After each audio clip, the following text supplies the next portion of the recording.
3 রুটি পরিমাণ ইনকাম করে আল্লাহর ওলি কাঠ কাটা কাঠ বিক্রি করে 3টা রুটি কিনে নিয়ে বাড়িতে চলে আসে, আর ইনকাম করে না।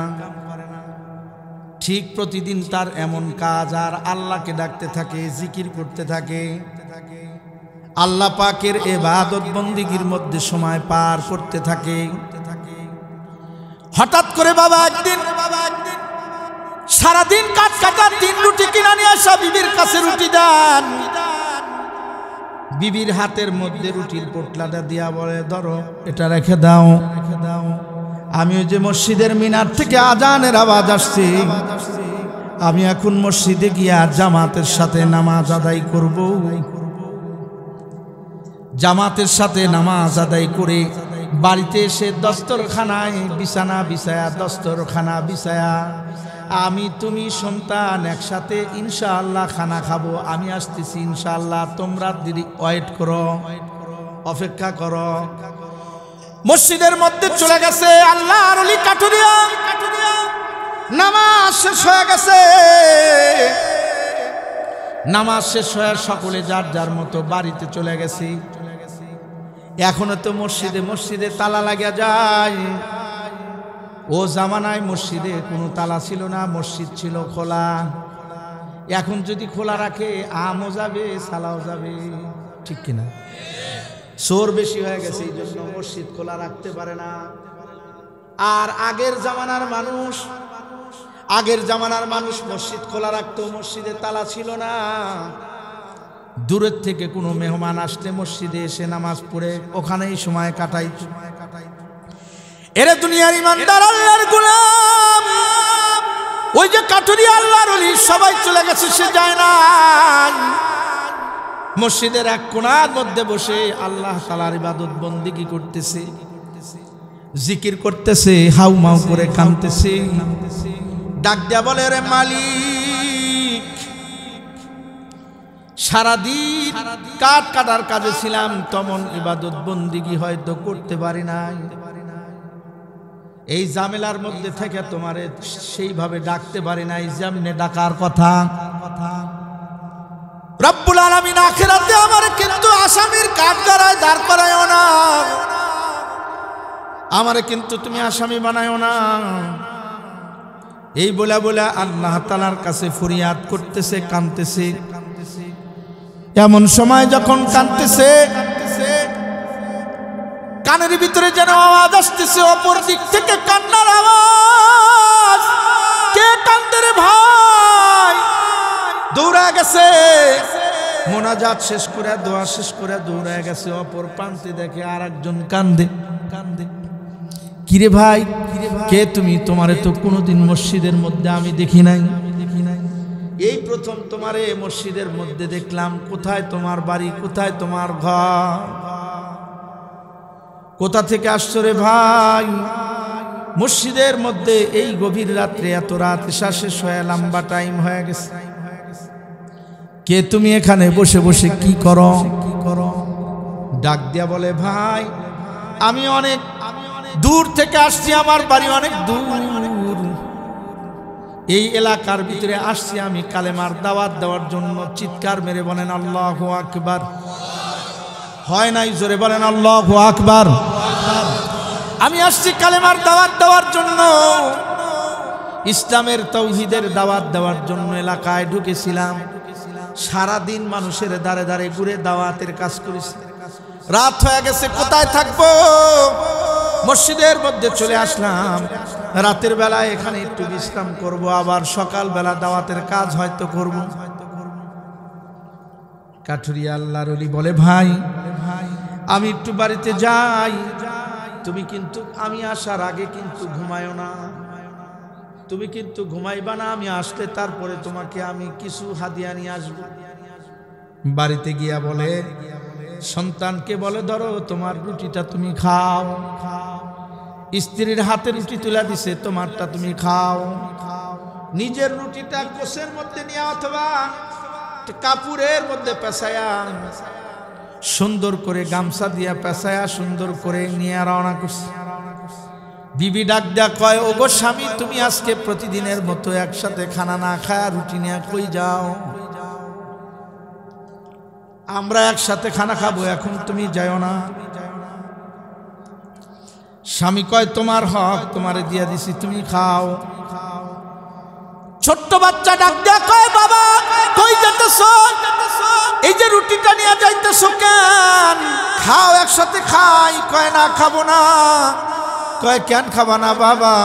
কয় না আমার একজন মেহমান মসজিদের মধ্যে আছে, আমি আমার রুটিটা আমার মেহমানকে খাওয়াইলেই আমার আত্মা শান্তি হয়ে যাবে। বর্তমান সময় হয়েছে এমন,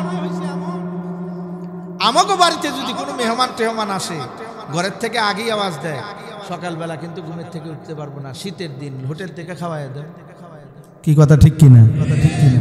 কপাল পোড়া মহিলা, রাগ করেন না মায়েরা। তোমার ঘরে মেহমান আসা মানে কি? বরকত নিয়ে আসতে। কথা কোন ঠিক কিনা? তুমি হোটেলে পাঠাইলা কেন? হোটেলে বরকত দেওয়ার জন্য। খাওয়ায় দাও না, কাঠুরিয়া একটা রুটি নিয়ে রান্না করছে। বিবি ডাক দিয়া ভাই পানের স্বামী দাঁড়াও। তুমি কি মনে করছো সারাদিন কাঠ কাটা কষ্ট করে আর রুটি ইনকাম করছো, তিনটা একটা নিয়ে রওনা করছো আমাদের খাওয়াইবা? হবে না, আমারটাও নিয়ে যাও। মেহমান দুইটা খাইলে তৃপ্তি হবে। অপর ঘরের থেকে ছেলে ডাক দেয়া কয় আব্বা তোমাদের সব কথা শুনছি বাবা, আমিও খাবো না, আজকে আমার রুটিটা মেহমানকে খাওয়ায়া দাও। মুরতাদ, এগুলা কোরআন বিরোধী হয়, এগুলো ইসলাম বিরোধী হয়, এগুলাই হয় হুজুর বিরোধী, এগুলাই হয় ইমাম বিরোধী। কথা কোন ঠিক কিনা? এগুলাই বিরোধিতা করে। আজান যে হয় নাই, আজান হইলে বাংলাদেশে বসে বাংলাদেশের জনগণের টাকা নিয়ে ওই যে কলেজের মধ্যে বোরকা পরা নিষেধ করতে পারতো না। কথা কোন ঠিক কিনা? ঠিক কিনা? বোরকা পরা নিষেধ করে কারা জানেন? আমার মনে হয় না যে তার আজান হয়েছে। মুসলমানের চূড়ান্ত দুশ্মন মুসলমানদের লেবাস। এই যে আমরা যেই লেবাস পরছি, এটা পরতে কোনো বাধা নাই, কিন্তু বোরকা পরা কলেজে গেলেই বাধা। আছে না নাই? আছে না নাই? আমি কি বানায় কথা বলতেছি? তাহলে তোমাকে আকল দিল যে আল্লাহ, ওই আকল দিয়া কি তুমি বুঝলা না যে মা বোনদের পর্দা করা ফরজ? কথা কয় না কে? ঠিক কিনা? ঠিক কিনা? যে কথা বলতেছিলাম যে বাচ্চা জন্ম নেওয়ার পরে অনেক জায়গায় আজান নাই, একামত নাই।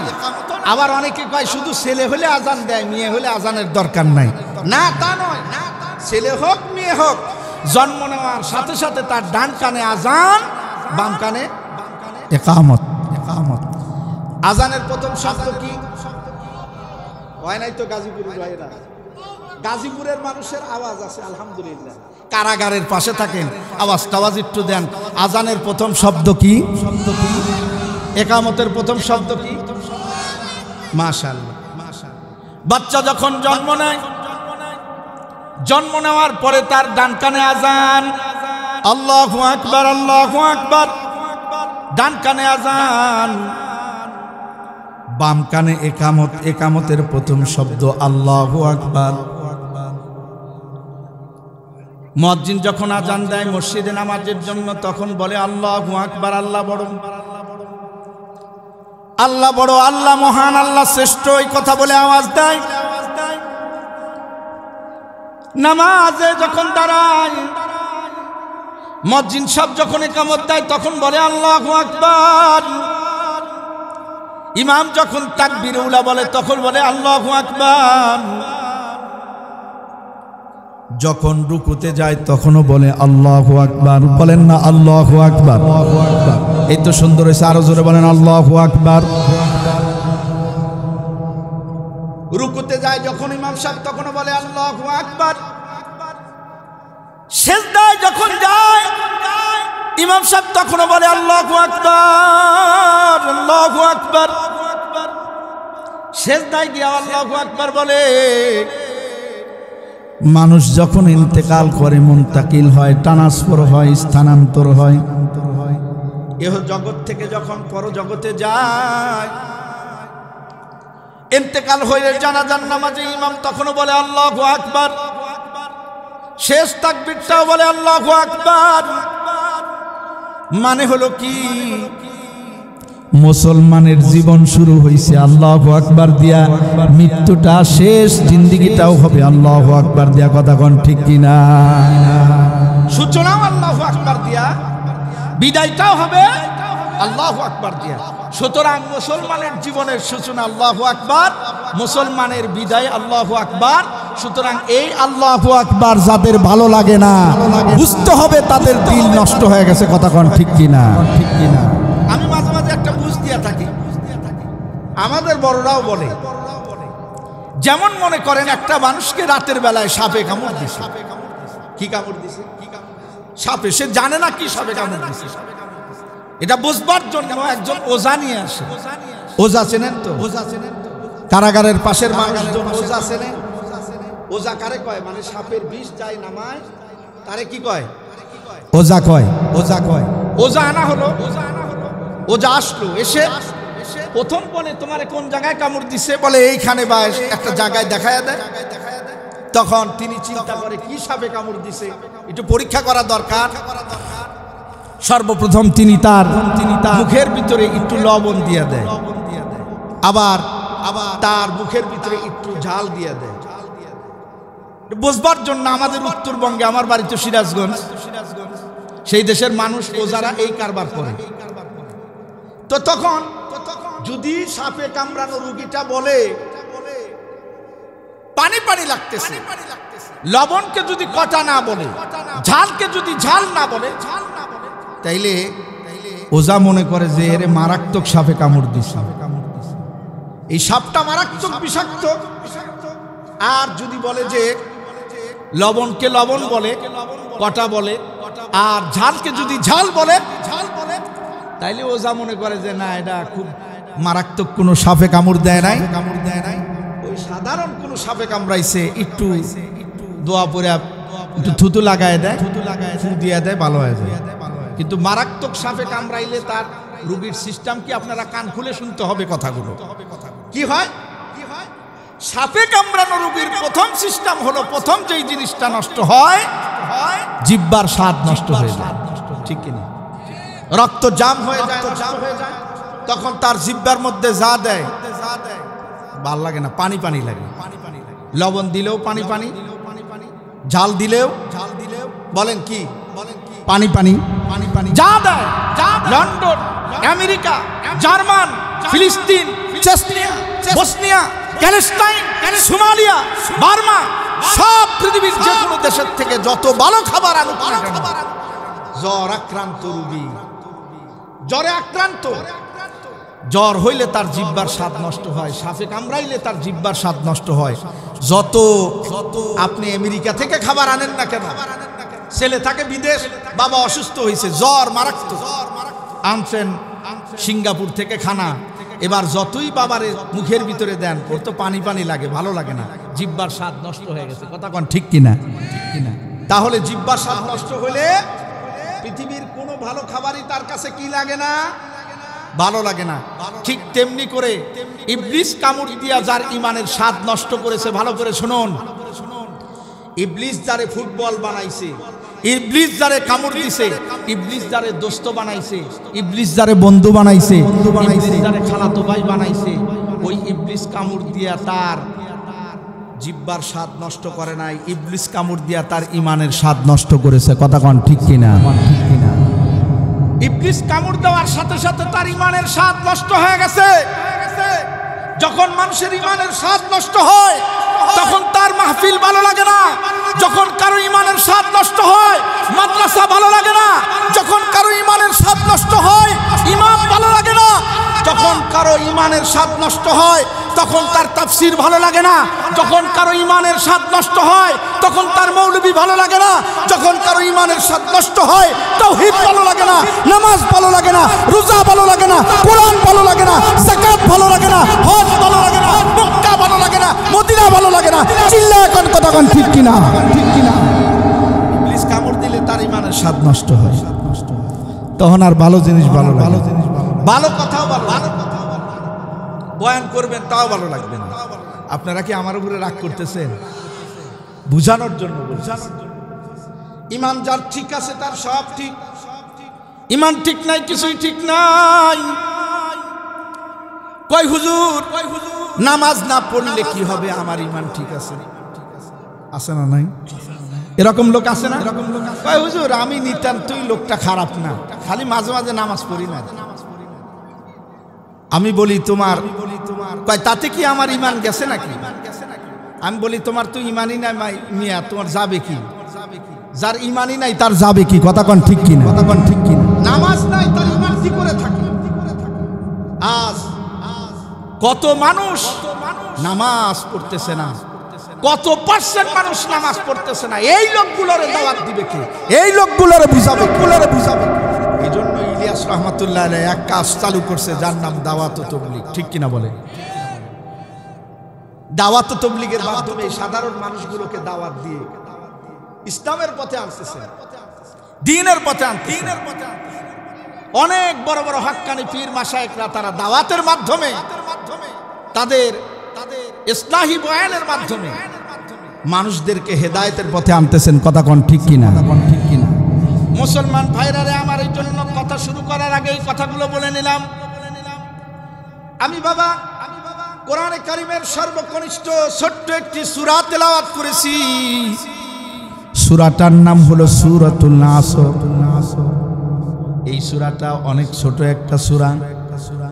ইমাম শাফি রহমাতুল্লাহ আলাইহি বলেন, যদি কোরআনে কারিমের কোনো সূরা নাজিল না করতেন, এই একটা সূরাও যদি নাজিল করতেন, এটা গোটা পৃথিবীর মানুষের জন্য যথেষ্ট হয়ে যেত।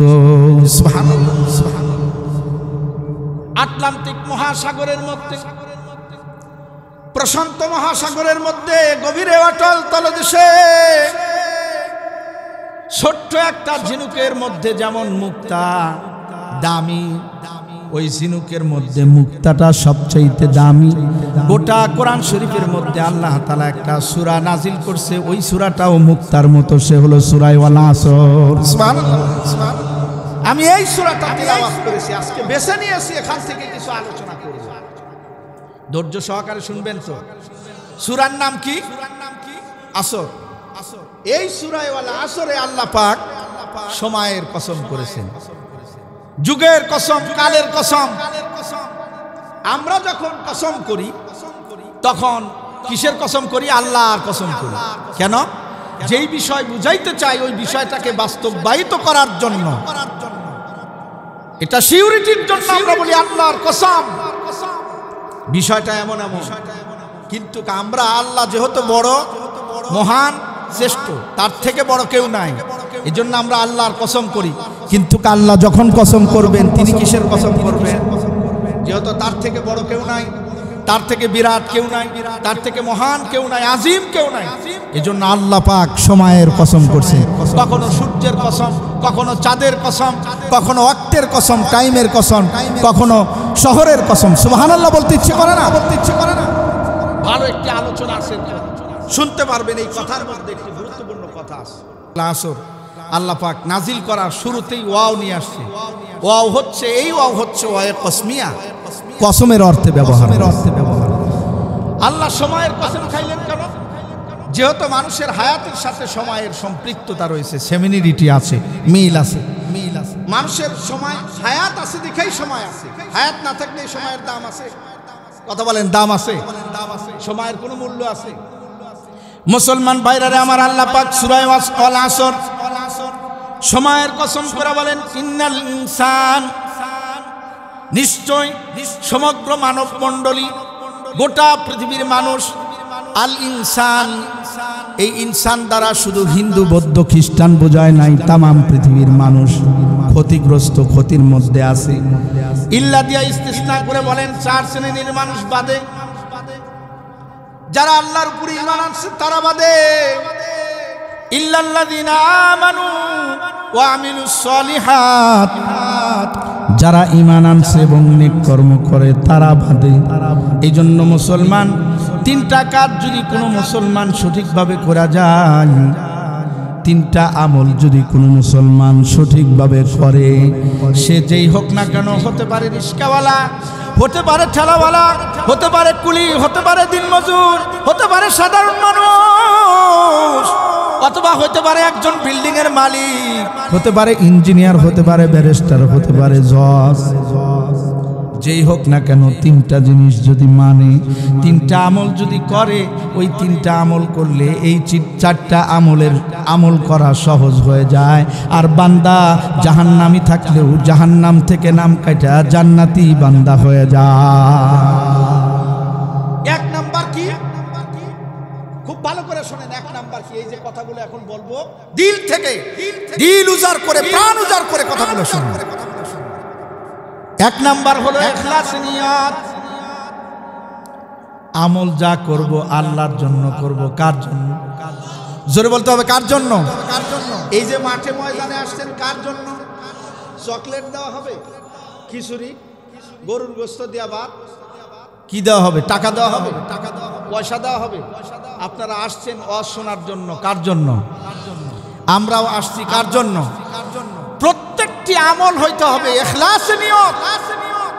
এজন্যই বুখারী শরীফের শুরুতেই ইখলাসের কথা বলছে, ইন্নামাল আমালু বিন্নিয়াত। সমস্ত কাজ নিয়তের উপরে নির্ভরশীল। নিয়ত ঠিক নাই, তার কোনো কিছুই ঠিক নাই। গরু জব দিছে একটা বিশাল, আমি যদি গরু জব না দিই লোকে আবার কি বলবে? লোক দেখানোর জন্য গরু জব দিছে, কোরবানি করছে, তার কোরবানির সব হবে। কথা বলেন হবে? হবে। আমি আগে সিলেটে গেছি একবার, অনেক আগে প্রোগ্রামে। সেখানে গিয়া দেখি যে গরুকে সাজায়া খুব সুন্দর একের মালা টালা দিয়া ঘুরাইতেছে। আমি বললাম যে এটা কার? অমুক মাতবর কি লেগে ঘুরায়? দেখাইতেছে যে আমি একটা গরু কিনছি। সব হবে? জোরে বলেন হবে? জোরে বলেন হবে? যা করুক না কেন, যত আমল হোক না কেন, অনেক বেশি বেশি আমল করছে, কিন্তু আমলের ভিতরে, নিয়তের ভিতরে গরমিল, আমলের ভিতরে ভেজাল। এই আমল নাজাতের জন্য জরিয়া হবে না। কথা কন ঠিক কিনা? ঠিক কিনা? আমল অল্প খাঁটি, নাজাতের জন্য যথেষ্ট। ঠিক কিনা? মুক্তবে পড়ায়, আখলিস দীনাকা ইয়াকফিকাল আমালুল কলিল। ঠিক কিনা বলেন? কি বলে জানেন? মুক্তবে কি পড়ায়? যে তোমার ইমানকে খাঁটি করো, অল্প আমলই নাজাতের জন্য যথেষ্ট হইবে। এখন আপনাদেরকে কি দিয়া বুঝাবো? মনে করেন এখানে দামকে দাম দুধ, অনেক দাম ভরা দুধ সব এক জায়গায় করছে, করার পরে এক ফোঁটা সোনা দিছে। সোনা চেনেন তো? গরুর সোনা দিছে কয় ফোঁটা? অনেক দুধ। সোনা কতটুক? এক ফোঁটা। এখন বলেন এই দুধ কি পিওর না আনপিওর? এটা কি আর ভালো আছে? এটা নষ্ট হয়ে গেছে। কতক্ষণ ঠিক কিনা? ঠিক এরকম অনেক আমল করছে, কিন্তু লোক দেখানোর জন্য, বক্তব্য দিছে লোক দেখানোর জন্য, ওয়াজ করছে লোক দেখানোর জন্য, নামাজ পড়ছে লোক দেখানোর জন্য, যাকাত দিছে লোক দেখানোর জন্য, লুঙ্গি কয়েকটা পাতলা কিনা লোকজন দাওয়াত দিয়ে বাড়িতে নিয়ে এসে দিছে। লোকে বলবে যে মারাত্মক দানশীল। কি কথা ঠিক কিনা? আছে না নাই? পেপারের মধ্যে লেখা উঠছে যে পায়ের পৃষ্ঠে অনেক মানুষ ইন্তেকাল করছে। নাউজুবিল্লাহ। তোরে পাতলা লুঙ্গি দিতে কইছে কিনা লোকজন ডেকে নিয়ে এসে। জাকাতি যদি তুই দিবি, মানুষের হক তার বাড়িতে পৌঁছায় দাও। কথা কোন ঠিক কিনা? ঠিক। কোন মাতবার হইছো? কোন মাতবার হইছো? কবরে যাইতে হইব না? মাল তো তোমার না। হাক্কুল লিসাইলি ওয়াল মাহরুম। গরিবের হক তোমার পকেটে আছে, তুমি কাজ করো, ওই গরিবের বাড়িতে গিয়া তার হক পৌঁছায় দাও। সুবহানাল্লাহ বলে, সুবহানাল্লাহ বলে। লোক দেখানোর জন্য যত আমল হবে, বর্তমান শুধু দেখা দেখি আমল চলতেছে। কে কারে দেখায়া একটু নাম কামাবে, আর এই অবস্থা চলতেছে। ইখলাস না থাকলে তার আমল কোনো কার্যকারী হবে না, হবে না, হবে না। কথা কোন ঠিক কিনা? কথা কোন ঠিক কিনা? ইখলাসে নিন। আমি নামাজ পড়বো কার জন্য? আওয়াজ দিয়ে বলেন কার জন্য? যাকাত দিব কার জন্য? কার জন্য? মাদ্রাসায় দান সদকা করব কার জন্য?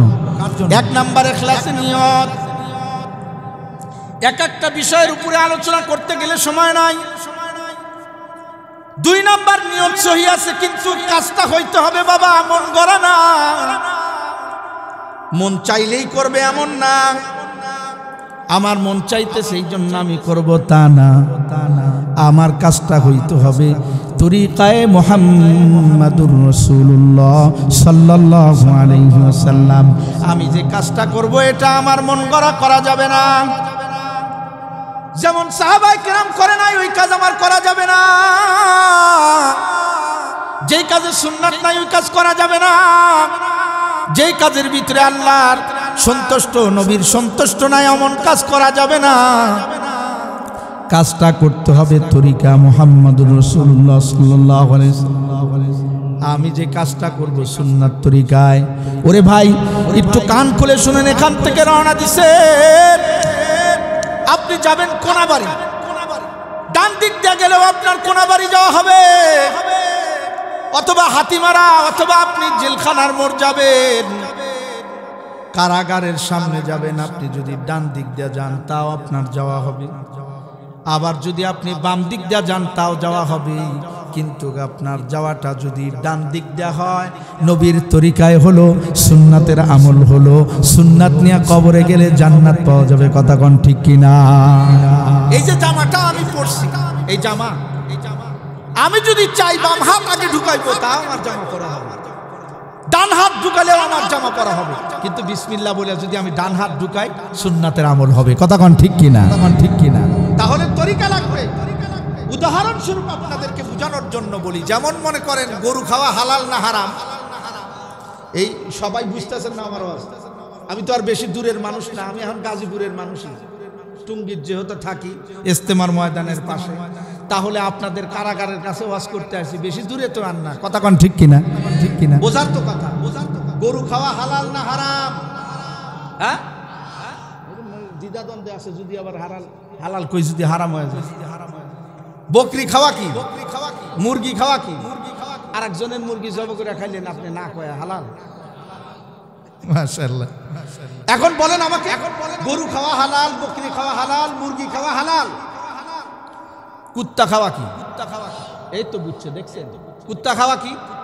হারাম। শুয়ার খাওয়া, বিড়াল খাওয়া, শ্রীগাল খাওয়া, বাঘ খাওয়া, হারাম। যে এটা বলছে কে? জোরে বলতে হবে, বলছে কে? বকরি খাওয়া হালাল বলছে কে? আল্লাহ বলছে। এটা কোরআন শরীফের মধ্যে আছে, এগুলা খাওয়া হালাল। কিন্তু একটা বকরিকে যদি আপনি নিয়ে এক কোপ দিয়ে কাইটা ফালান আর বিসমিল্লাহি আল্লাহু আকবার না বলেন, এবার বলেন হালালটা কি হালাল থাকলো না হারাম হয়ে গেল? অনেক দোকানে গিয়া আমি দেখি মুরগি কেনার জন্য যখন যাই, আমি কই এই বেটায় আমি জব করবো, কয় কে হুজুর আপনার রক্ত পড়বে? কয় বললে আমার পড়বে, তোর কি? তুই তো আর বিসমিল্লাহি আল্লাহু আকবার কবি না। কয় হ হুজুর, এই দোয়া তো আমার শিখতে হইব। বললাম তাহলে এতদিন কি জব করছিস তুই? মানুষদের তো হারাম। এই যে হোটেলগুলোতে কত রকমের জব করতেছে, দোয়া পড়া হইতেছে কিনা আল্লাহই ভালো জানে। যদি দোয়া পড়ে থাকে তাহলে তো আলহামদুলিল্লাহ, আর না পড়ে থাকলে হালাল জিনিস হারাম হয়ে যাইতেছে, নবীর তরিকা ব্যবহার হইতেছে না। উদাহরণ দেওয়ার জন্য বলতেছি, তাহলে গরু খাওয়া হালাল। গরুটা যদি তরিকা মোতাবেক বিসমিল্লাহি আল্লাহু আকবার বলে কিবলামুখী হয় লোকটা জবে করে, তাহলে এটা হালাল। কিন্তু একই গরু, একই বকরু যদি এক কপ দিয়ে কাটে আর বিসমিল্লাহি আল্লাহু আকবার না বলে, হালাল জিনিসটা হারাম হয়ে যায়। কথা কোন ঠিক কিনা? ঠিক কিনা? একটু আগে হালাল ছিল কেন? এখানে আল্লাহর হুকুম, এটা খাও, কিন্তু নবীর তরিকা ব্যবহার হয় নাই, এই জন্য হালাল জিনিস হারাম হয়ে গেছে। এখন কুত্তা খাওয়া কি? হারাম। কুত্তা খাওয়া কি? হারাম। এখন আমি মিলা, এই হুজুর মিলা, বা একজন মিলা কিবলামুখী করে বিসমিল্লাহি আল্লাহু আকবার কয়ে জব করলাম, খাওয়া যাবে? কথা বলেন, বুঝতেছেন কথা? তাহলে বোঝা গেল কি? বোঝা গেল আল্লাহর হুকুম থাকলেই শুধু হালাল হবে তা না, ইখলাসে নিয়ত হলেই যদি হবে তা না, কাজটা হইতে হবে মুহাম্মদ সাল্লাল্লাহু আলাইহি ওয়াসাল্লামের তরিকা অনুযায়ী। কথা কোন ঠিক কিনা? ঠিক কিনা?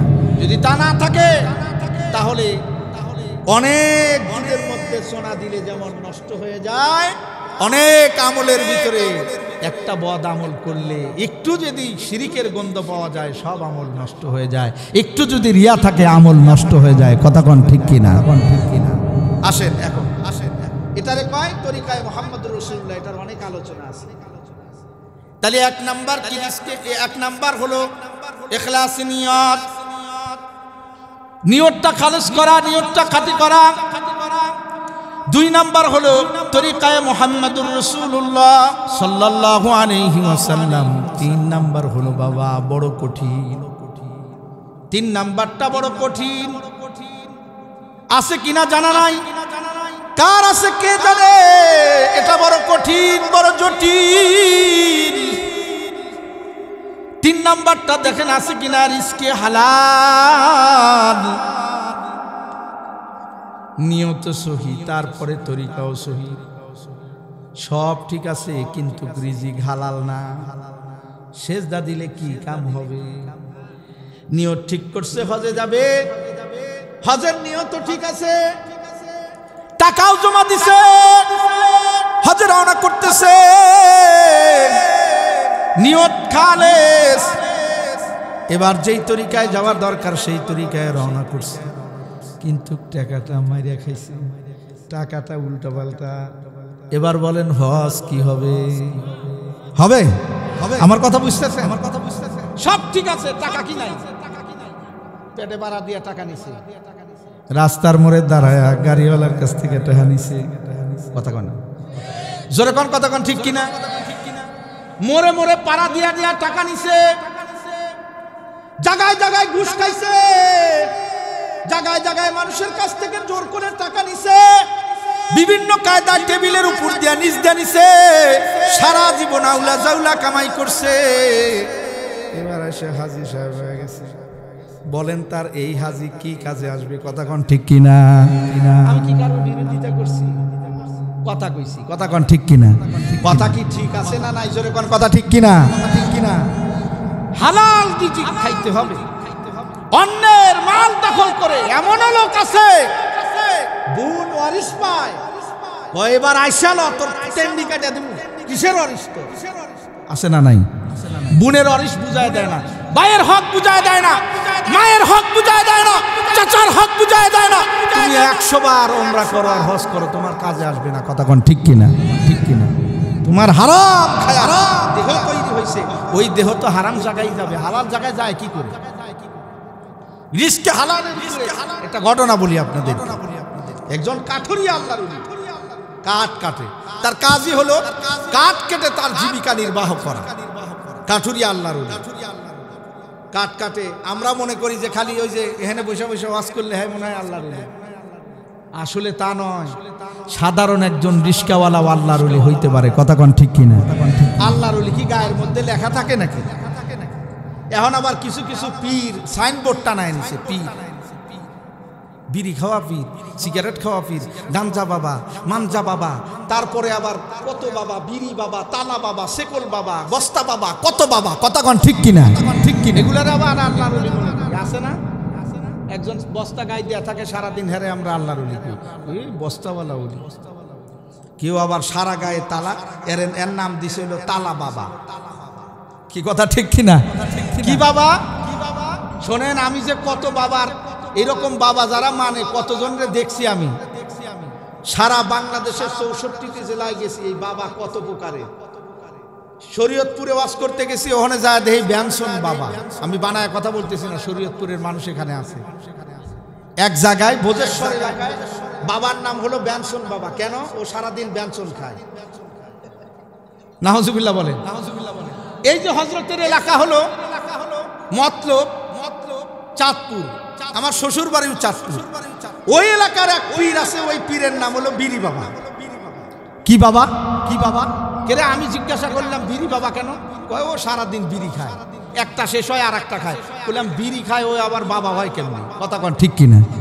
মানুষের রুচি এত নষ্ট হয়ে গেছে, শুধু তালা বাবা আর বিড়ি বাবা আর সিগারেট ব্যানসন বাবার কাছেই যায় না, যাইতে যাইতে এখন আবার কিছু মহিলা ল্যাংটা বাবার কাছেও যায়। কি আসতে বলেন তা কথা? কথা কন ঠিক কিনা? ল্যাংটা বাবার কাছে যায় বাবা কি মা, ল্যাংটা বাবার কাছে গিয়া বাবা কি? আরে ল্যাংটার কি আছে তা তো সামনেই দেখা যাইতেছে, বোঝা যায় তার কিচ্ছু নাই ভিতরে। কথা কন ঠিক কিনা? ঠিক কিনা? কোনো বাবা টাবার লোক থাকলে রাগটাগ করেন না, থাকলে আসেন, পরবর্তীতে আপনাকে বুঝাবো কেন আপনি যাবেন উল্টা পাল্টা। সুস্থ মানুষের খাবার নাই, মাজারে গিয়া 500 টাকার নোট কটকটা আপনি ফালায় দিলেন, আপনার কি লাভ হবে? আপনি মানুষ মরে যাইতেছে তারে দেন, মানুষ বিপদে পড়ছে তারে দেন, কাজে লাগবে। কথা কোন ঠিক কিনা? কথা কোন ঠিক কিনা? রিজকে হালালের কথা বলতেছি, হালাল রুজি। বর্তমান জামানায় হালাল রুজির প্রয়োজন। হালাল খাইলেই ঈমান শক্তি হবে, হালাল খাইলেই ঈমান মজবুত হবে, হালাল খাইলেই জান্নাতের দিকে রওনা করবে। সুবহানাল্লাহ বলেন, সুবহানাল্লাহ বলেন। এক জাতীয় খাবার খাইলে তাহাজ্জুদ পড়ার ইচ্ছা জাগে, আবার এক জাতীয় খানা খাইলে জিনা করার ইচ্ছা জাগে। খানার ভিতরে পার্থক্য কি? পার্থক্য হলো একটা হলো হালাল আর একটা হলো হারাম। বুঝতেছেন আমার কথা? এবার আসেন কাঠুরিয়া আল্লাহর ওলি, কাঠ কাটা জীবিকা নির্বাহ করেন এমন একজন আল্লাহর ওলি, সর্দার একজন ওলি, সারাদিন কাঠ কাটা জীবিকা নির্বাহ করেন এই আল্লাহওয়ালা। কিন্তু তার কাজ হলো কাঠ কাটা, সারাদিন কাঠ কাটা তার জীবিকা হয়। সারাদিন ইনকাম করে 3টা রুটি কিনা নিয়ে আসে, 3টা রুটি নিয়ে আসে, 3টা রুটি কিনা নিয়ে এসে তার 3টা রুটি 3 জন খায়। খুব ভালো করে দিল দিয়া কথাগুলো শুনবেন বাবা। 3টা রুটির একটা রুটি নিজে খায়, একটা রুটি তার বিবিকে দেয়, আর একটা রুটি তার একটা ছেলে সন্তান আছে ছোট, তারে দেয়। 3 জনের 3 রুটি খায়, এর থেকে বেশি ইনকাম করে না। 3 রুটি পরিমাণ ইনকাম করে আল্লাহর ওলি। কাঠ কাটা কাঠ বিক্রি করে 3টা রুটি কিনে নিয়ে বাড়িতে চলে আসে, আর ইনকাম করে না। ঠিক প্রতিদিন তার এমন কাজ, আর আল্লাহকে ডাকতে থাকে, জিকির করতে থাকে, আল্লাহ পাকের ইবাদত বন্দেগীর মধ্যে সময় পার করতে থাকে। হঠাৎ করে বাবা একদিন সারাদিন কাঠ কাটা 3 রুটি কিনে নিয়ে আসা বিবির কাছে রুটি দেন। বিবির হাতের মধ্যে রুটির পোটলাটা দিয়া বলে, ধরো এটা রেখে দাও, আমি ওই যে মসজিদের মিনার থেকে আজানের আওয়াজ আসছে, আমি এখন মসজিদে গিয়া জামাতের সাথে নামাজ আদায় করব। জামাতের সাথে নামাজ আদায় করে বাড়িতে এসে দস্তরখানায় বিছানা বিছায়া, দস্তরখানা বিছায়া আমি তুমি সন্তান একসাথে ইনশাআল্লাহ খানা খাবো, আমি আসতেছি ইনশাআল্লাহ, তোমরা দেরি ওয়েট করো, অপেক্ষা করো। মসজিদের মধ্যে চলে গেছে আল্লাহর ওলি কাঠুরিয়া, নামাজ শেষ হয়ে গেছে। নামাজ শেষ হয়ে সকলে যার যার মতো বাড়িতে চলে গেছে। এখনো তো মসজিদে তালা লাগিয়া যায়। ও জামানায় মসজিদে কোনো তালা ছিল না, মসজিদ ছিল খোলা। এখন যদি খোলা রাখে আমও যাবে, সালাও যাবে, ঠিক কিনা? চোর বেশি হয়ে গেছে, এই জন্য মসজিদ খোলা রাখতে পারে না। আর আগের জামানার মানুষ মসজিদ খোলা রাখতো, মসজিদে তালা ছিল না। দূরের থেকে কোনো মেহমান আসলে মসজিদে এসে নামাজ পড়ে ওখানেই সময় কাটাইত। এরে দুনিয়ার ইমানদার আল্লাহর গোলাম, ওই যে কাঠুরিয়া আল্লাহর ওলি সবাই চলে গেছে, সে যায় না। মসজিদের এক কোণার মধ্যে বসে আল্লাহ তাআলার ইবাদত বন্দেগী করতেছে, জিকির করতেছে, হাউমাউ করে কাঁদতেছে। ডাক দিয়া বলে, রে মালিক, সারাদিন কাঠ কাটার কাজে ছিলাম, তেমন ইবাদত বন্দেগী হয়তো করতে পারি নাই। এই ঝামেলার মধ্যে থেকে তোমারে সেইভাবে ডাকতে পারি নাই যেমনে ডাকার কথা। রব্বুল আলামিন আখিরাতে আমার কিন্তু আসামির কাঠগড়ায় দাঁড় করায়ও না, আমারে কিন্তু তুমি আসামি বানায়ও না। এই বলা বলা আল্লাহ তাআলার কাছে ফরিয়াদ করতেছে, কাঁদতেছে। এমন সময় যখন কাঁদতেছে, কানের ভিতরে যেন আওয়াজ আসতেছে, অপর দিক থেকে কান্নার আওয়াজ। কে কান্দে রে ভাই? দৌড়া গেছে, মোনাজাত শেষ করে, দোয়া শেষ করে দৌড়া গেছে। অপর প্রান্তে দেখে আর একজন কান্দে। কিরে ভাই, কে তুমি? তোমারে তো কোনোদিন মসজিদের মধ্যে আমি দেখি নাই, এই প্রথম তোমারে মসজিদের মধ্যে দেখলাম। কোথায় তোমার বাড়ি? কোথায় তোমার ঘর? কোথা থেকে আসছো রে ভাই? মসজিদের মধ্যে এই গভীর রাত্রে, এত রাত, এশা শেষ হয়ে লম্বা টাইম হয়ে গেছে। কে তুমি? এখানে বসে বসে কি করো? ডাক দিয়া বলে, ভাই আমি অনেক দূর থেকে আসছি, আমার বাড়ি অনেক দূর, এই এলাকার ভিতরে আসছি আমি কালেমার দাওয়াত দেওয়ার জন্য। চিৎকার মেরে বলেন আল্লাহু আকবার। হয় নাই, জোরে বলেন আল্লাহু আকবার। আমি আসছি কালেমার দাওয়াত দেওয়ার জন্য, ইসলামের তাওহীদের দাওয়াত দেওয়ার জন্য এলাকায় ঢুকেছিলাম। সারাদিন মানুষের দাঁড়ে দাঁড়ে ঘুরে দাওয়াতের কাজ করেছি। রাত হয়ে গেছে, কোথায় থাকবো? মসজিদের মধ্যে চলে আসলাম। রাতের বেলা এখানে একটু বিশ্রাম করব, আবার সকাল বেলা দাওয়াতের কাজ হয়তো করব। কাঠুরিয়া আল্লাহর ওলি বলে, ভাই আমি একটু বাড়িতে যাই, তুমি কিন্তু আমি আসার আগে কিন্তু ঘুমায়ো না, তুমি কিন্তু ঘুমাইবা না। আমি আসলে তারপরে তোমাকে আমি কিছু হাদিয়া নিয়ে আসবো। বাড়িতে গিয়া বলে, সন্তানকে বলে, ধরো তোমার রুটিটা তুমি খাও। স্ত্রীর হাতে রুটি তুলে দিছে, তোমারটা তুমি খাও। নিজের রুটিটা কোষের মধ্যে নিয়ে অথবা কাপড়ের মধ্যে পেঁচায়া, সুন্দর করে গামছা দিয়া পেঁচায়া সুন্দর করে নিয়ে রওনা করছে।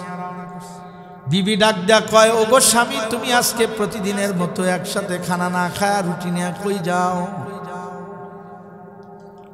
আমরা একসাথে খানা খাবো, এখন তুমি যাও না। স্বামী কয়, তোমার হক, তোমারে দিয়া দিছি, তুমি খাও। ছোট্ট বাচ্চা ডাক দেয়া কয়, বাবা কই যেতেছো? এই যে রুটিটা নিয়ে যাইতেছো কেন? খাও, একসাথে খাই। কয় না, খাবো না। কয় কেন খাবা না বাবা? কয় না, আমার একজন মেহমান মসজিদের মধ্যে আছে, আমি আমার রুটিটা আমার মেহমানকে খাওয়াইলেই আমার আত্মা শান্তি হয়ে যাবে। বর্তমান সময় হয়েছে এমন, আমাকে বাড়িতে যদি কোনো মেহমান টেহমান আসে, ঘরের থেকে আগেই আওয়াজ দেয়, সকালবেলা কিন্তু ঘুমের থেকে উঠতে পারবো না, শীতের দিন হোটেল থেকে খাওয়াই দেয়। কি কথা ঠিক কিনা? কথা ঠিক কিনা? কপাল পোড়া মহিলা, রাগ করেন না মায়েরা। তোমার ঘরে মেহমান আসা মানে কি? বরকত নিয়ে আসতে। কথা কোন ঠিক কিনা? তুমি হোটেলে পাঠাইলা কেন? হোটেলে বরকত দেওয়ার জন্য। খাওয়ায় দাও না। কাঠুরিয়া একটা রুটি নিয়ে রান্না করছে। বিবি ডাক দিয়া, ভাই পানের স্বামী দাঁড়াও। তুমি কি মনে করছো সারাদিন কাঠ কাটা কষ্ট করে আর রুটি ইনকাম করছো, তিনটা একটা নিয়ে রওনা করছো আমাদের খাওয়াইবা? হবে না, আমারটাও নিয়ে যাও। মেহমান দুইটা খাইলে তৃপ্তি হবে। অপর ঘরের থেকে ছেলে ডাক দেয়া কয়, আব্বা তোমাদের সব কথা শুনছি বাবা, আমিও খাবো না, আজকে আমার রুটিটা মেহমানকে খাওয়ায়া দাও। নিজেরা না খায়া মেহমান খাওয়াইছে। কত মাদ্রাসার ছাত্র না খায়া থাকে, কোনোদিন কি খবর নিছি? কি খায় কোনোদিন জিজ্ঞাসা করছি? আমার কথা বলি, আমি এত বিশাল কেউ না, সাধারণ মানুষ। আমার লাইফে আমি 2 বেলা খানা খাইছি। মাদ্রাসায় যখন পড়ছি 2 বেলা খানা, 1 বেলা খানা টাকা দিয়ে কিনে খাইতে হয়, ওই পয়সা আমার কাছে ছিল না। হিস্টোরি, আমি আমারটাই বলতেছি। ভালো একটা জামা গায়ে দেওয়ার মতো অবস্থা ছিল না। 5 ভাই সব লেখাপড়া করে, কারে দিবি? কয়জনরে দিবি? এত তো আর বড় লোক না। সেরা জুতা, জুতার দিকে তাকাই, এখন জুতার দিকে তাকাই আর বলি, ভুলে যাস না। আজকে মৌলানাকে আসার সময় বলতেছিলাম, আমার মাঝে মাঝে এই জামাগুলো গায়ে দিলে মনে হয় যে আমার কাছে আমি বলি, ভুলে যাস না, তুই কিন্তু সেই জামাও গায়ে দিছিস, যেই জামায় ময়লা, যেই জামায় ঘোষ, যেই জামা সিরা, যেই জামা ছাতা ছিল। ঠিক কিনা বলেন? ভুলে গেলে তো নাফরমান হয়ে যাবি। মাদ্রাসায় কি অবস্থা কোনোদিন খবর নিছি? মাসের পর মাস। এখন তো আলহামদুলিল্লাহ বোর্ডিং গুলোতে এমন নাই। ওই যে হুজুর বলতে পারবে, ডাউল কাহাকে বলে, ডাউল কাহাকে বলে, কত প্রকার ও কি কি মাদ্রাসায় পড়লে বোঝা যায়। ডাউল খাইছি, পানি খাইছি না ডাউল খাইছি খবর ছিল না। কথা কন না কে? এই অবস্থায় যারা লেখাপড়া করছে আলহামদুলিল্লাহ তারা মানুষ হয়েছে, অনেক বড় বড় মানুষ হয়েছে। সাধারণ মানুষ অসাধারণ হয়েছে, অসাধারণ। দিন যত গড়াচ্ছে, খাবার তত সুন্দর হইতেছে, মাদ্রাসার পরিবেশ সুন্দর হইতেছে, কিন্তু ঈমান আমল কথা কয় না। কেন? হাতে হাতে 1 নাম্বার বেজাল মোবাইল। ঠিক কিনা বলেন? শেষ করে দিছে, শেষ করে দিছে। ছোট্ট বাচ্চাকে দেখলাম আজকে মোবাইল চালাইতেছে, আমার কাছে মনে হলো না যে ও মোবাইল বোঝে। কেন? এই বাচ্চার হাতে মোবাইল তুলে দিল কে? কে দিল এটা? যাই হোক, ঘটনাটা শোনেন, তারপরে অন্য কথা বলি। কাঠুরিয়া কি করছে? 3টা রুটি নিয়ে রওনা করছে। কোথায়? ওই যে মসজিদের মধ্যে মেহমান, তারে খাওয়াবে। সুবহানাল্লাহ বলেন, সুবহানাল্লাহ বলেন। ছেলে তো ওই রকম, যার কারণে ছেলে তার রুটিটাও দিয়ে দিচ্ছে। 3 রুটি নিয়ে রওনা করছে। মসজিদের ভিতরে গিয়া মেহমানকে ডাকে উঠায়া বলে, ভাই এই যে রুটি নিয়ে আসছি, খাও। রাখা গেলাম, তুমি খায়া নিও, ইবাদত বন্দেগী করো, দোয়া করো। রুটি দিয়া চলে আসছে। বেচারা উঠে 3টা খায়া ফেলাইছে। পরের দিন আবার কাট কাটছে, কাট কাটে আবার 3টা রুটি কিনছে, কিনে আবার মসজিদে এশার নামাজে পড়তে গেছে। যায় দেখে আজকেও রয়ে গেছে। কিরে ভাই, তুমি আজকে যাও নাই? বলে না, আজকেও দাওয়াতের কাজ করছি। দাঁড়াও দেখি তোমার জন্য কিছু করতে পারি কিনা। বাড়িতে গেছে, বিবিরটা বিবিরে দিছে, ছেলেরটা ছেলেরে দিছে, নিজেরটা লুকায় নিয়ে যাইতেছে। বিবি টের পাইছে, ছেলে তো খুব ক্ষুধা লাগছে, গতকাল খায় নাই, আজকে খায়া ফেলাইছে আগে। তো রুটি আছে কয়টা এখন? বিবিরটা আর নিজেরটা। তুমি খাও, আমি পরে খাবো। কয় না, একসাথে খাইতে। কয় না, একসাথে দৈনিক খাই, আজকে একটু আলাদাই খাও। কয় না, হবে না। কয় ব্যাপারটা কি? খাও না কেন? কয় খাই না কেন, মেহমান তো আজকেও রয়ে গেছে। সুবহানাল্লাহ। কি করার? তাহলে আমার রুটিটা দিয়ে আসি, তোমারটা তুমি খাও। না, হবে না, তাহলে আমারটাও নিয়ে যাও। আজকে নিয়ে গেছে 2টা। কে আছে এমন 2 দিন না খায় আপনি রুটি দিবে? কাঠুরিয়া আল্লাহর ওলি 2 রুটি নিয়ে গিয়ে বলে, ভাই খাও। 2টা রুটি খাইছে। এবার 3য় দিন আবার কাটার জন্য গেছে। লম্বা ঘটনা সংক্ষিপ্ত করে দিলাম। পরের দিন আবার যায় দেখে মসজিদের ওই কোণার মধ্যে ওই মেহমান আজ থরথর করে কাঁপতেছে, আল্লাহর কাছে ফরিয়াদ করে কাঁদতেছে। এবার দরজা জানলা বন্ধ করে দিয়া অন্ধকার বানায় দিছে। ছেলেরটা ছেলে খাইছে, স্ত্রীর সাথে অভিনয় করতেছে, আওয়াজ করতেছে, কিন্তু খায় না। আল্লাহু আকবার। স্ত্রী খাইছে, নিজেরটা গোপনে নিয়ে গেছে, মনে করছে যে খাইছে, কিন্তু খায় না। একটা রুটি নিয়ে এবার মসজিদের মধ্যে গিয়া মেহমানকে বলে, ভাই যে 1 রুটি আনছি, প্রথম দিন 3টা আনছি, পরের দিন 2টা, আজকে 1টা আনছি। তবে কথা হলো, আগামী কাল কিন্তু তুমি এই এলাকায় থাকবা না, এই এলাকায় থেকে তোমার চলে যাইতে হবে। কালকে যেন তোমার এই মসজিদের মধ্যে না দেখি। মেহমানরা ঠেট লাগাইতেছে। কি লাগাইতেছে? কিছুক্ষণ আগে খাওয়ায় এখন ঠেট দিতেছে, কালকে থাকতে পারবা না। আমি যেন সাপ বলে দিলাম, কালকে যেন তোমার এই মসজিদের মধ্যে না দেখি। খবর আছে থাকলে, খবর আছে থাকলে। লোকটা কয়, এত চেতেন কে? আমি যাইবার চাই না, আপনি যাইতে কোন? কয়, তোমারে যাইতে বলি কারণ আছে মিয়া। কারণ তো তুমি জানবা না, আমি তোমারে যাইতে বলি কারণ আছে। ওই আল্লাহর ওলি মুস্কি মুস্কি হাসে আর কয়, আমি যে যাই না তারও তো কারণ আছে। তুমি আমারে যাইতে বলো, কারণ দেখাও। তোমার কারণ আছে, এই জন্য তুমি আমারে যাইতে কও। আর আমি যে মসজিদে থাকতে চাই তারও তো কারণ আছে। কারণ ছাড়া কি আমি থাকি নাকি? হেউ তো আর এক আল্লাহর ওলি, হের খবর হ্যাঁ জানে। একজন আর একজনেরটা তো জানে, কিন্তু কেউ কারোরটা কয় না। কয়, তুমি যাইতে কও কেন? কয়, কারণ আছে। কয়, তুমি যাও না কেন? কয়, যাই না তারও কারণ আছে। কয়, কি কারণ? কয়, আপনারটা আগে শুনা। আমারটা শুনবেন, আপনি আগে কোন কি কারণ আপনি যাইতে কইতেছেন আমারে? খুলা খুলা বলতেছে, ভাই প্রথম দিন 3 রুটি আনছি এমনি এমনি, দ্বিতীয় দিন 2 রুটি আনছি এমনি এমনি, আজকে 1টা আনছি এমনি। আগামীকাল যদি তুমি থাকো, তোমার মেহমানদারি করা আমার জন্য জরুরি হয়ে যাবে হয়তো, কিন্তু তোমারে রুটি দিলে আমি বাঁচবো কেমনে, কাটবো কেমনে? আমার তাকায়া দেখো, আমি এই যে পেটটা বাঁধছি, এই যে গামছা দিয়া বাঁধছি, পেটটা আমার যেন পিঠের সাথে লেগে যাইতেছে।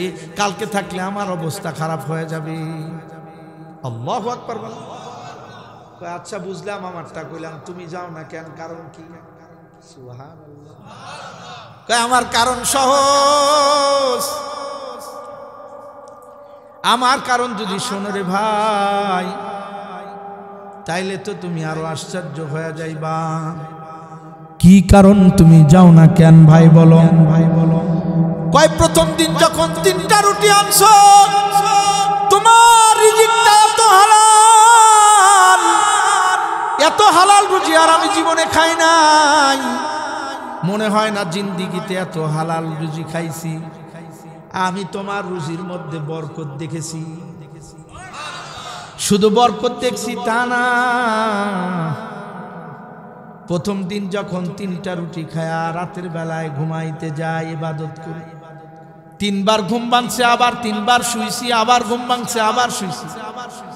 3বার এমন হইছে রে ভাই, এই 3বার আমি স্বপ্নের মধ্যে 3বারই আমি আল্লাহর নবীর সাথে কথোপকথন করেছি। ভাবলাম তোমার রুটির বড় পাওয়ার, হালাল রিজিকের বড় পাওয়ার। হালাল খাইলে ঈমান তাজা হয়, ইমানি জজবা বেড়ে যায়। কিন্তু তোমার রুটিতে এত হালাল যে তোমার হালাল রুটি খাওয়ার সাথে সাথে আমি নবীকে 3বার 3 রুটির কারণে স্বপ্ন দেখেছি। দ্বিতীয় দিন আমি 2 রুটি খায়া 2বার পয়গম্বরকে স্বপ্নের মধ্যে দেখেছি। আজকে একটা আনসুরে ভাই, আজকে বুঝি একবারই দেখা হবে। তোমার রুজিটা এত হালাল। ওরে মুসলমান, কেউ যদি হালাল রুজি খায়, তোমার হালাল খাইতে গিয়া হয়তো একটু কষ্ট হবে। অমকে ঘুষ খায়, তার বিল্ডিং 2 তলা, তুমি হয়তো সোনের ঘরে থাকো, তুমি হয়তো মাটির ঘরে থাকো, ঘুষ খাও না। দুনিয়া তোমার আসল না, আখিরাত আসল। এখানে যদিও বিল্ডিং 5 তলা তার, কিন্তু তোমার কিন্তু জান্নাতের ভিতরে তালার শেষ নাই। কথা কোন ঠিক কিনা? হারাম খায়া হারামের কিন্তু আরাম নাই, দুনিয়াও নাই, আখিরাতেও নাই। এই জন্য যারা হালাল খায় তাদের ঈমান বড় মজবুত, তাদের ঈমান বড় তাজা, তাদের দোয়া আল্লাহ কবুল করেন। হালাল রুজিওয়ালাদের দোয়া কেমন কবুল করেন? হালাল রুজি যারা খায় তারা দোয়া করলে আল্লাহ তাআলার আরশে আজিম পর্যন্ত পৌঁছায় যায়। এমন এক ঘটনা বলে আমি শেষ করে দিব। এই যে চাচা, উঠেন না, ভাল লাগতেছে না? কি বলেন, দোয়া করে দিব না আরেকজন বক্তা আইব? শেষ করে দিব আমি। হালাল রুজি, হালাল কি পরিমাণ দোয়া কবুল হয় এই ব্যাপারে একটা কথা বলি আপনাদের। রিস্কে হালাল আজকে আমাদের থেকে উঠে যাইতেছে দিন দিন। আমি এরকম এক বিপদের মধ্যে পড়ছিলাম, আমার কাছ থেকেও একজন টাকা চাইছে। আমি চিন্তা করলাম, দেখতে তো মনে হয় যে মৌলবি, এত তো জামানার মুজাদ্দেদ মনে হইতেছে, এই লোক আমার কাছে টাকা চাইতেছে। নামাজ পড়ছে, মুখে যদিও দাড়ি নাই, কিন্তু কপাল ঘাম। বয়ান শুনে হাতিয়া দিছে, নারায়ে তাকবীর। এ প্রশংসার কিছু না, গলা কার দান, কণ্ঠ কার দান, না আমার কিছু না। দিছে আল্লাহ পাক যেন তাকে উত্তম যাজা খায়ের দান করে, বলেন আমিন। আল্লাহ পাক যেন তাকে দ্বীনের জন্য কবুল করে, বলেন আমিন, আমিন। তিনি যেমন খুশি হয়ে দিছে, আমি তার জন্য দোয়া করি তার সন্তান যেন আমার থেকেও বড় আলেম মুহাদ্দিস হয়, সারা বাংলায় এরকম করে দিন প্রচারের জন্য ইখলাস নিয়ে, তাকওয়া নিয়ে মানুষের দ্বারে দ্বারে এরকম দিন প্রচার করতে পারে সারা বিশ্বে। আল্লাহ কবুল করুক, বলেন আমিন, বলেন আমিন। যে কথা বলতেছিলাম, যারা হালাল খায় তাদের দোয়া কেমন কবুল হয়। আমরা তো এমন হয়ে গেছি, রাগ করেন না আবার, আমরা এখন যদি একটু মাতবার হয়ে যায় এলাকা, তাইলে আমার ক্ষমতার বড়াইয়ে এলাকার আশেপাশের মানুষ আর থাকতে পারে না। কথা কয় না, মনে করে যে আবার এই মাতবারের পোলা মার্কেটে গিয়ে কয় কি স্বামী কার পোলা আছে না নাই, দাঁত ফালায় দুমু বেটা কথা কইস, আমি চিনি স্বামী কার ভাই, আমার ভাই অমুক নেতা, আমার ভাই অমুক খেতা, আমার ভাই অমুক ছাতা বাতা, ঠিক কিনা? তোর ভাই কিন্তু, তোর ভাই কিন্তু মরিয়া দেখ, কথা কয় না কে, মরলে আরে জামানার এমন এমন সাচ্চা সর্দার ওলি যারা বাদশাও ছিল, আল্লাহর ওলি ছিল, এরকম লোক আছে না নাই? এরকম এক লোকের নাম সুলতান মাহমুদ গজনবী। ঘটনাটা শুনে বুঝতে পারবেন কেমন আল্লাহর ওলি। আমি ওই ইয়াতে এই ঘটনাটা বলছিলাম অনেকদিন আগে। সুলতান মাহমুদ গজনবী রহমাতুল্লাহ আলাইহি একজন বাদশার নাম। তার একজন গোলাম ছিল যার নাম ছিল আয়াজ। নাম কি? নাম কি? আয়াজ। আয়াজ আয়াজকে ডাক দিত, আয়াজ এইদিকে আয়। শুনতেছেন আপনারা? আয়াজকে ডাক দিত, আয়াজ এইদিকে আসো। আয়াজ গোলাম, তার চাকর দৌড়ে আসতো, জি স্যার, আমার সাথে এক প্লেটে দুইজন খানা খাবো। এখন তো কাজের মেয়ের জন্য আলাদা প্লেট, কাজের মহিলার জন্য থাকার আলাদা ঘর। কাজের মহিলারে যেমন মানুষই মনে করে না এখন কিছু মানুষ, কথা কয় না, ঠিক কিনা? নির্যাতন, নিপীড়ন, নিগৃহীত, নিষ্পেষিত করে ছাড়ে এদেরকে। আবার যারা গার্মেন্টসের চাকরি করে এদের পাত্তাই দিতে চায় না। ব্যাপারটা একটা গার্মেন্টসের চাকরি করে, আরে তার পয়সা দিয়া সারা বিশ্ব চলতেছে, কথা কয় না কে? সে তো তোমার আমার মা, সে তো তোমার আমার বোন, সে তো কারো না কারো বোন, কারো না কারো মেয়ে, কারো না কারো স্ত্রী। অবহেলা করার কি আছে? এই মাকে তুমি সম্মান করো, আল্লাহ পাক তোমার সম্মান বাড়ায় দিবে, ঠিক কিনা বলেন? ঠিক কিনা বলেন? প্রয়োজনের তাকিদে সে করে, বোরকা পরে করুক, অসুবিধা নাই, হালা। তো বাদশা পর্যন্ত আয়াজের এক প্লেটে খাইতো, আর এখন আমরা আমাদের কাজের মানুষটার সাথে এক প্লেটে খাইবো, আমাদের লজ্জাবোধ হয়। আমি একজন ইমাম সাহেব, আমি একজন মৌলবী, আমি একজন বক্তা, আমি কিভাবে সাধারণ মানুষের সাথে প্লেটে খাই? যায় দেখো কত বড় বড় ওসি, ডিসি, এসপি তাবলিগ করতে করতে সাধারণ মানুষের সাথে এক প্লেটে খানা খাইতেছে, কথা কয় না কে? কথা কয় না কে?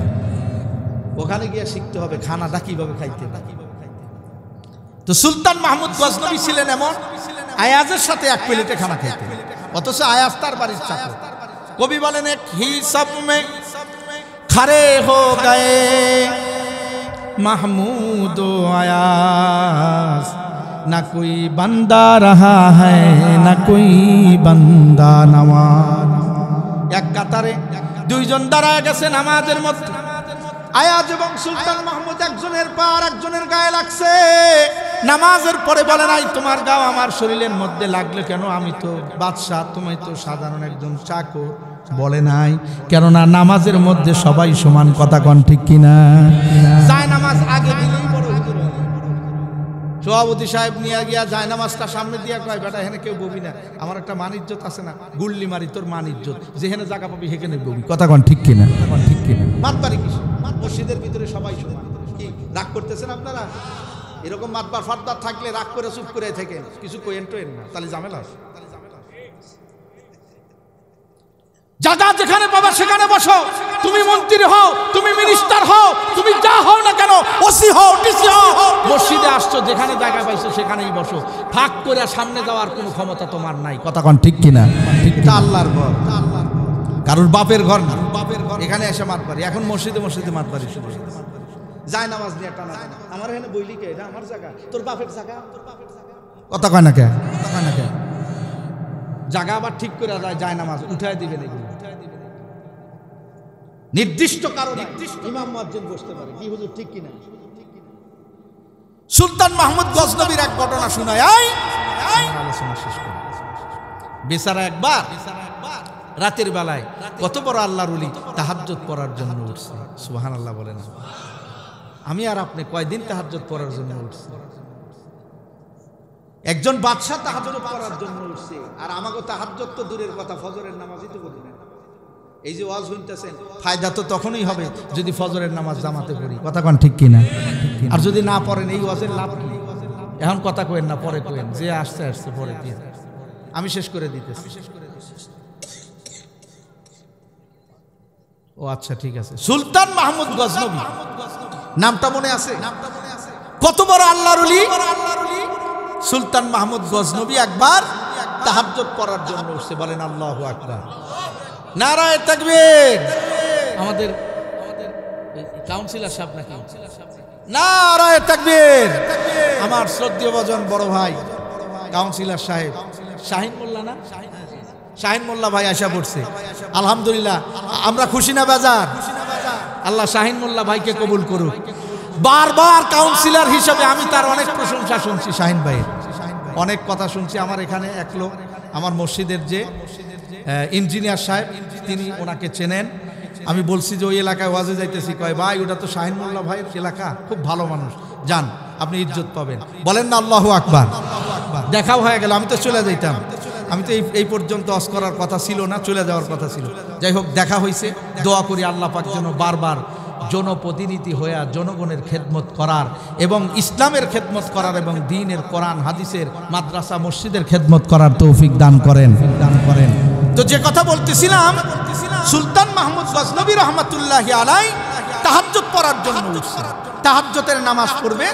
এই নামাজ পড়তে উঠছে তো ওযু দরকার, ওযু করার জন্য আগে তো, এখন তো আমাদের টয়লেটে ওযুখানা, ওখানেই ওযু করি, ঘরের মধ্যেই ওযু করা যায়। আগের জামানায় তো ঘরের ভিতরে এরকম সামারসিবল ছিল না, বাড়ি গিয়ে ওযু করতো। তো পুকুরের মধ্যে ওযু করবে, সুলতান মাহমুদ গজনবী ওযু করার জন্য গেছে, যায় দেখে পুকুরের ওই পারে চারজন ফিসফিস ফিসফিস আওয়াজ করতেছে, লোকজন বুঝতেছে। সুলতান মাহমুদ মনে মনে ভাবতেছে, হায়, এতদিন তো ভাবছি যে আমার এলাকায় শুধু আমি মনে হয় নামাজ কালাম পড়ি, তাহাজ্জুদ পড়ি, না আমার এলাকা ঠিক হয়ে গেছে, আলহামদুলিল্লাহ। এখন দেখি যে আরো লোক তাহাজ্জুদ পড়ার জন্য রাতে উঠছে। আল্লাহু আকবার বলে, আল্লাহু আকবার। আসলে তো ওই চারজন তাহাজ্জুদ পড়ার জন্য ওঠে না, ওটা চারজন চোর। চারজন কি? চোর। তো সুলতান মাহমুদ তো বাদশাহ, সে মনে করছে যে রাত্রের বেলায় যখন উঠছে ওরা তাহাজ্জুদ পড়ার জন্যই উঠছে। তখন ওই চারজন বলতেছে, ওই যে দেখ আর একজন উঠছে, ওই বেটাও চোর।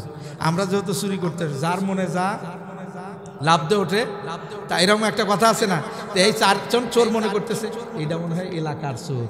এটা কি চোর? এটা কি চোর? এলাকায় চোর। চল, ওরে নেই, ওরে নিয়ে কাজ আছে, এলাকার চোর লাগবে। ভালো বাড়িতে চুরি করতে গেলে এলাকার চোর লাগে, কথা কোন ঠিক কিনা? আপনার এলাকায় এসে আন্তাজে একজন ঢুকে যাবে আর আপনি মনে করবেন যে সে ঢুকলো না, এই এলাকার কিছু সাপোর্ট লাগবে, কথা কোন ঠিক কিনা?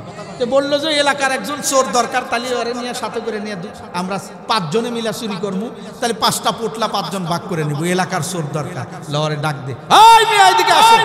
সুলতান মাহমুদ কয়, খাইছে রে, তাহাজ্জুদ গুজারির আবার এত আওয়াজ কেমনে হয়? এই লোক তো তাহাজ্জুদ গুজারি না, মনে মনে ভাবতেছে তাহলে এরা কারা? কয়, বুঝছি, তুমি তো রাতের বেলায় উঠছে চুরি করার লেগে, এরা তো জানে না যে এটা বাদশা। কয় যে আচ্ছা, তারপরে? কয় যে শোনো, তোমার মতো লোক আমাদের দরকার, ভালো জায়গায় আজকে চুরি করার প্ল্যান করছি, তুমি আমাদের সাথে চুরি করবা, 5টা পোটলা হবে, সমান সমান ভাগ হইব।